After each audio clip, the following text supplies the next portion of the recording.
बिस्मिल्लाहिर्रहमानिर्रहीम अस्सलाम वालेकुम काशकर भाइयों। इस वीडियो के अंदर हम लोग बात करने वाले हैं पोलिनेशन के हवाले से। पोलिनेशन का जो अमल है बाज़ इलाकों के अंदर शुरू हो चुका है। जब हमारी गंदम की फसल की उम्र 90 से 95 दिन या 95 से 100 दिन के दरमियान होती है तो पोलिनेशन का जो अमल होता है वो गोब की हालत के बाद स्टार्ट हो जाता है। तो इस वक्त बहुत से काशकार भाई बड़ी गलतियाँ करते हैं। तो इस वीडियो का बनाने का मकसद ये है कि चंद एहतियात जो है हमें हिफाज़ती तदाबीर उस वक्त अपनानी चाहिए, कौन सी खुराक इस्तेमाल करनी चाहिए, किस तरह इस्तेमाल करनी चाहिए, उसके बारे में हम लोग वीडियो के अंदर बात कर रहे होंगे। काशकर भाइयों, मैं उस्मान यूसुफ और आप देख रहे हैं अपना किसान पाकिस्तान यूट्यूब चैनल। काशकर भाइयों, गोब के बाद जो अगला मरहला शुरू हो जाता है गंदम के अंदर वो पोलिनेशन का मरहला स्टार्ट हो जाता है और 90 दिन की जब फसल हो जाती है तो आप अपने सिट्टों के अंदर बूर आपको देखने को मिलता है और वो वाज़ह निशानी है कि आपकी फसल के अंदर, आपके गंदम की फसल के अंदर जो पोलिनेशन का अमल है, नर और मादा का जो मिलाप का अमल है वो शुरू हो चुका है। इनके मिलाप के बाद ही आपकी फसल के अंदर जो दाने की बुनियाद है वो रखी जाएगी और जो दाना है वो दोदिया हालत के अंदर आना शुरू हो जाएगा। लेकिन बहुत से काश्तकार भाई सवाल कर रहे हैं जिनके इलाका जात के अंदर फसल जो है पोलिनेशन के मरहल पे पहुंच चुकी है, क्या हम इस वक्त गोब की हालत से अगर हमने बुरान पोटाश का इस्तेमाल नहीं कर सके, इस वक्त हमें जो बुरान पोटाश का इस्तेमाल है वो करना चाहिए या नहीं करना चाहिए। देखिए काश्तकार भाइयों, गोब का जो काम है वो सिट्टे को बाहर निकालना है एक जैसा, यानी कि एक ही वक्त के अंदर सारे सिट्टों को बाहर निकालना है। सिट्टे की निकलने की रफ्तार को बेहतर करने के लिए गोब का बड़ा अहम किरदार है, ना कि पोलिनेशन करवाने के लिए जो उसका अहम किरदार साबित होता है। पोलिनेशन जो है वो किसी हद तक बुरान का भी किरदार है, लेकिन बुरान का फ़ायदा तब होगा जब आप उसको गोब की हालत में स्प्रे करेंगे। अगर आप ये सोच के बैठे हैं जी हम उसको पोलिनेशन के अमल पे स्प्रे करेंगे, 90 दिन की फसल के ऊपर स्प्रे करेंगे, तो ये बात बिल्कुल गलत है। उसका हमें कोई भी फ़ायदा एक रत्ती बराबर भी नहीं होने वाला। तो कोशिश आप करें कि गोब की हालत के अंदर अभी तक आपकी फसल मौजूद है तो आप उसका स्प्रे कर दें, ना कि बाद में पोलिनेशन के मराहिल पे।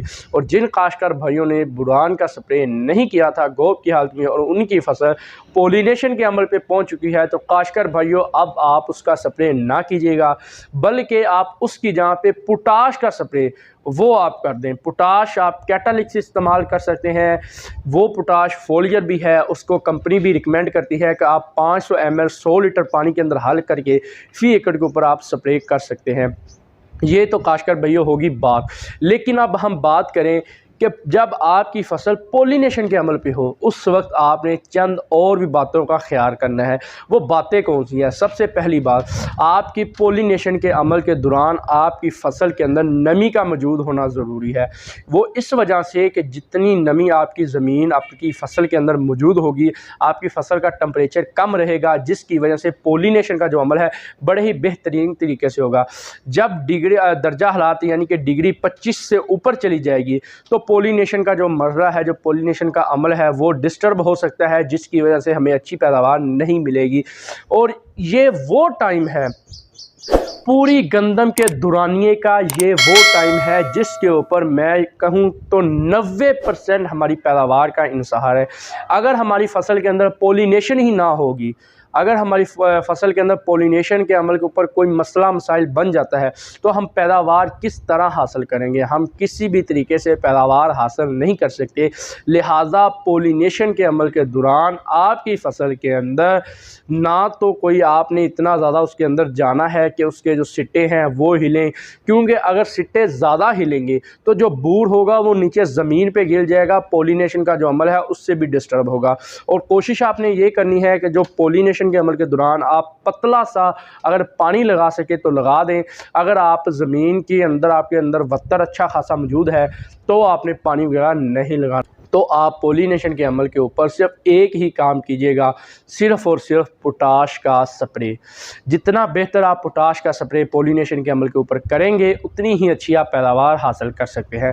पानी जो है वो आप कोशिश करें नमी मौजूद हो तो बेहतर, अगर नमी मौजूद नहीं है तो आपने पतला सा पानी लगाना है। लेकिन जो तीसरा पानी है उसकी अहमियत बहुत ज़्यादा है, उसको भी आपने लाजमन ज़हन में रखना है कि हमें तीसरा पानी कब और किस तरह लगाना चाहिए। और पॉलिनेशन के अमल के दौरान बहुत से काश्तकार भाई पानी लगा रहे होते हैं और साथ यूरिया वगैरह डाल रहे होते हैं। तो काश्तकार भाई ऐसा आपने कुछ नहीं करना। पॉलिनेशन के अमल के दौरान आप जो भी खुराक पौधे को देंगे उसका कोई भी फ़ायदा नहीं होने वाला। जो पौधे ने अपने दाने के अंदर जमा करनी थी वो उसने पहले ही अपने पत्तों के अंदर स्टोर की होती है। जब दाना बन जाता है उस खुराक को फिर वो अपने दानों के अंदर जाके रख देता है, जमा कर देता है, जिससे हमें पैदावार हासिल होती है। तो कोशिश करें कि पॉलिनेशन के अमल के दौरान आप बोरान का स्प्रे जो है वो ना करें, अमाइनो एसिड का जो स्प्रे है वो ना करें। अमाइनो एसिड और बोरान का जो स्प्रे है वो सिर्फ़ और सिर्फ 80 से 70 दिन की फसल के ऊपर ही किया जाता है, इसके बाद आप लोग ना करें। तो कोशिश करें जब आपकी फसल पॉलिनेशन के अमल के ऊपर हो तो आप पोटाश का स्प्रे कर लें। ज़मीन के अंदर पानी वक्र मौजूद होना चाहिए और पॉलिनेशन के अमल के दौरान आप किसी किस्म की खुराक का यूरिया वगैरह का आप इस्तेमाल ना करें। इसी तरह आप एक अच्छी खासी पैदावार हासिल कर लेंगे।